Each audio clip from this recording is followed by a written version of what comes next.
नमस्कार, मी योगेश. पाहूया आजची बातमी. मी योगेश. सध्या आपण आहोत हातकणी तहसील कार्यालयाजवळ आणि आपल्यासोबत आहेत महावीर पाटील. रेंदाळ जिल्हा परिषदेमधून त्यांनी अर्ज दाखल केला आहे.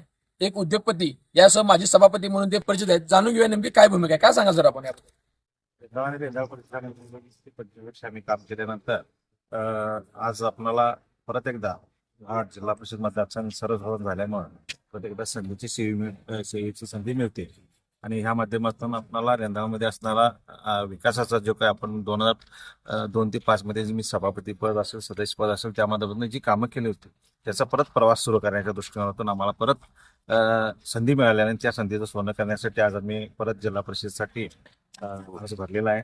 त्या माध्यमातून जनतेनं आम्हाला संधी द्यावी अशा पद्धतीची आपल्या चॅनलच्या माध्यमातून सगळ्यांना विनंती करतो.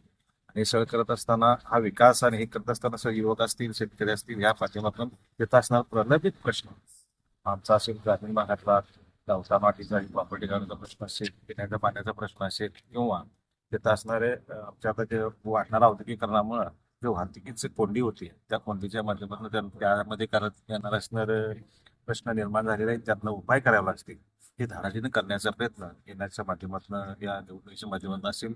सध्या जनतेनं आम्हाला संधी दिल्यानंतर त्या संधीच्या माध्यमातून आम्ही काम करू अशा पद्धतीची एक आशा आहे आणि ती संधी जनतेने द्यावी अशी आपल्या माध्यमातून सगळ्या जनतेला मी विनंती. सर, सभापती म्हणून आपण कामकाज केलाय. सध्या तुम्ही अजेंडा सांगितला जात नेमका तुमच्या या जिल्हा परिषद मतदारसंघामध्ये कोणत्या समस्या मोठ्या आहेत त्या सोडवणं गरजेचं आहे आणि त्या आता सोडवण्यात आल्या नाहीत. आजपर्यंतचा प्रवास बघता तर आमचा हा भाग औद्योगिकरणामुळे झपाट्यानं वाढत आहे. मग तिथं असणाऱ्या नागरिक समस्या आहेतच, पण आता सध्या तिथं पाण्याची आहे, वाहतुकीची आहे.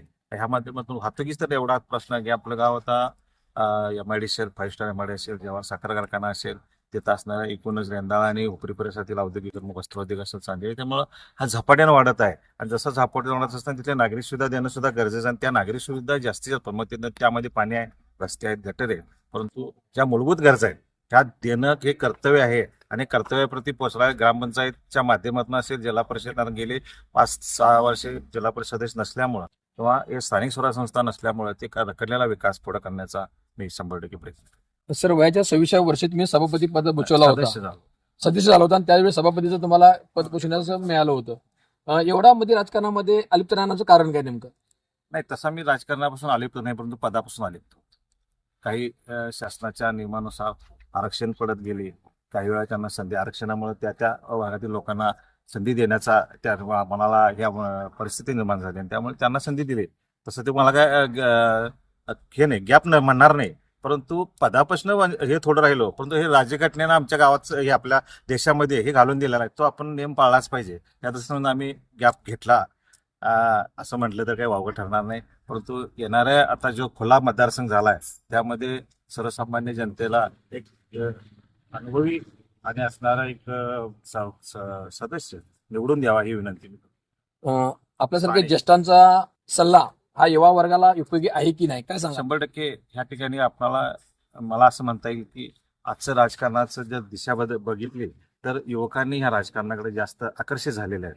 परंतु ह्या युवकांना दिशा किंवा त्यांना एक योजनाबद्ध पुढचं विकासाचं काम करायचं असेल तर त्यांनी ज्येष्ठांचा सल्ला घेतलाच पाहिजे. आणि ते ज्येष्ठाच्या सध्यापासून माझ्या माहितीप्रमाणे तर किंवा आमच्या कारकिर्दीमध्ये ज्या आम्ही युवकांना संधी दिली त्यांनी आमच्या सल्ल्यानुसार काम केलेलं आहे. एक चांगलं एक वेगळं म्हणजे जे काही धोरण ठरवून विकास करणं म्हणतात ते विकास करण्याचा दृष्टिकोन त्या युवकांनी स्वीकारलेला आहे आणि त्या युवकाच्या पाठीशी आम्ही राहणार आहोत. नक्कीच आपण ऐकलात, जरी संविधानिक पदापासून दूर असलेत तर ते सामाजिक कार्यात अग्रेसर होते आणि याच सामाजिक कार्यातून त्यांनी आतापर्यंत केलेल्या कामाची पोचपावती मतदान रूपातून त्यांना मतदार देतील आणि विजय करतील अशा प्रकारचं मत रेंदाळ जिल्हा परिषदेचे उमेदवार महावीर पाटील यांनी व्यक्त केले आहे. धन्यवाद सर.